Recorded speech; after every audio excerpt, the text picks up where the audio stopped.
Well, I'm Chris, and this is my restoring a Traxxas S-MAXX video. So this is an S-MAXX 2.5. Found a body for it on eBay. We'll look at it here at the end. But just want to show you how these projects start. Everything's dirty, nasty. I did an evaluation video on this one. Everything appears to check out. That all gets barium and chem dipped.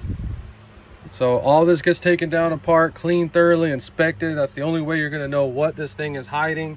If you just spray cleaners around this and wash it off, there's all kinds of things that can be hiding in there, and you'll just go around talking about how great the RC car is, and it's all stripped screws and bent pins. So let me go ahead and get this one taken all the way down, cleaned up, and you'll see it here in a little bit. So as far as being super filthy, this is about an 8 out of 10. So this has been barium and chem dip, but the bearings are still super tight. You can see all that freaking JB weld. They try to JB weld the screws. So we got some nitro fuel. This is bad fuel.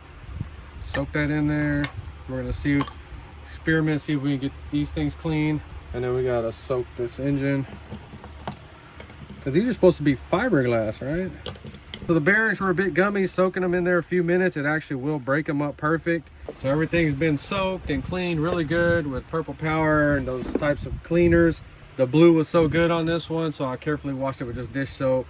So we're restoring this one, so I have to clean these wheels. I was being very careful with dish soap, and it takes the freaking chrome off. So we're having to paint these wheels. Okay, barium and chem dip will also clean your fuel lines really good, and it'll clean your wiring harnesses up really good. So nitro fuel is awesome, breaks everything down, but you can't just leave it on there. It's like armor-alling your engine bay on your real cars. So all this stuff has to go back in the barium and chem dip, or you can alcohol or Purple Power or something. But see, look at that awesome job. I did not know that until like the last 2 restorations. It cleans better than anything. So I mean, it made it look better, but it didn't really clean it perfect. I'm gonna leave it in there. They glued the freaking front tire wrong. It's supposed to stick out a whole bunch. See how that one doesn't stick out that much? And I wanted to experiment with this paint for the wheels. I don't like it. I don't recommend it. It doesn't lay down smooth. So just showing you, that's the stuff you can get locally. It's that color over there. Don't recommend it. This lays down a lot smoother, but neither look like chrome. Just gloss aluminum. So the reason I take everything apart is to see everything. So this was thoroughly clean, and when I put oil on it, you want to get the piston at the top dead center and then go back and forth with some oil in it. You can see what's happening. So we have a little excessive play right there, and this one is a little tricky because most people would say the connecting rod is bad. Well, I had one I took apart, and it was actually the crank that was bad. And don't be an idiot and say, oh, well, it ain't that loose. What happens with this is it'll split the bottom of that connecting rod off. So there's a real tight gap between that rod that's machined out of the case, and just that little debris in there will cause you to crack your case and bust it open. I have 2 of them like that. We looked closely at everything, or I would have went out there running this thing, blew it up, and then telling my grandkids how freaking Traxxas sucks, don't buy it, those things throw rods. So this is all oiled up and ready to go. We are going to start it in this video. So then the exhaust pipe, I just sandblasted that real quick and easy. You can do it with a cheap sandblaster from Harbor Freight.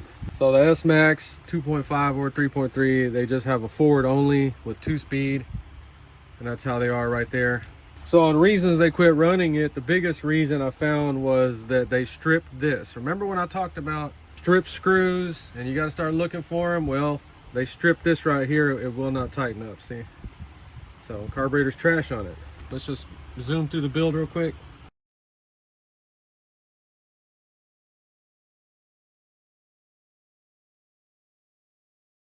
So we got all the hard, difficult stuff built on it. This one looks really, really good. Now I tried putting that 11K carburetor, and I got this on that blinged out red T-Maxx. Everything on it mechanically was trash, and I guess that carburetor is too. The throttle doesn't want to close all the way. It could be that boot on there, but let's see if we can just get it to bump. I can't even get it to bump. I don't understand why it won't even bump at all. So I think that carburetor is definitely screwed up. Sorry, we're not going to get it running. We're not going to test the servos. I don't feel like getting batteries. So I got these knockoffs from an old school 0.15 T-Maxx. Use it Tamiya paint. They're going to come out a lot better looking if you have to paint them. I should have painted them black, in which I still can do, but the reason I left them is because that tire is glued wrong. All right, so we're going to put new bumpers on it. New bumpers make this thing look so good. So these wheels and tires, I like these way better than the T-Maxx wheels and tires, the classic ones. So now, moment of truth, here's a body. I paid $108 for it, but it's a real S-MAXX body. I'm just gonna leave those stickers on it. All right, so honestly, if I would have saw this back in the days, I don't know if I would have bought this or not. Let me know what you think, T-Maxx fans. Is this something you would have bought back in the days? So as it sits, I have about $250 in it. There's one of these on eBay right now, but he wants a lot. He wants like, I think $450, but I think they'll probably end up letting it go for about $400. That's just way too much. I would just recommend going and buying a brand new T-Maxx 3.3. So that's what I started saying in my videos, because as I'm learning about these things, it's really not worth buying and fixing up or restoring T-Maxxes or any Nitro in general, because you end up having to buy a lot of little stuff. Like this one, we're already in over $250 because I had to buy that body. Now, the point of this video is, what else do we have to buy for this to get it to run? We got it as complete as I can get it, but we're missing a lot of stuff. 2 back springs. I already had the red ones right there, so this is probably gonna cost $20 more. Carburetor's broke. There's another $25, $30 on a broken carburetor. Not that one, the one I had rebuilt for it. All ready to go. I put a new blue thing on it. New bumpers, $10. Battery pack was cut. It's not usable. It's busted up too. So shocks, 2 of them didn't have any oil in them. Had to top them all off, so there's a bottle of shock oil if you don't have that. The glow plug appeared to be new, but this thing won't start, so I'm thinking that glow plug is screwed up. It's another $10. No air filter. Exhaust, $25 right here. This thing had no exhaust on it. It had no start on it. We haven't tested the servos out. We didn't get a transmitter. 4 AA's. And one of those little braces right there is actually cracked, but I think it should stay together. And the front bulkheads were broke. I had bought 2 older vintage black ones, so that's a perfect place for those to go. So when I took this one apart, 4 pins were bent. But yeah, this is definitely one that you want on your shelf, and I got super lucky by getting ripped off. But it really worked out because somebody had put this body on eBay. They actually had it on there for a while. They had it on there for a lot more money, I think like $150.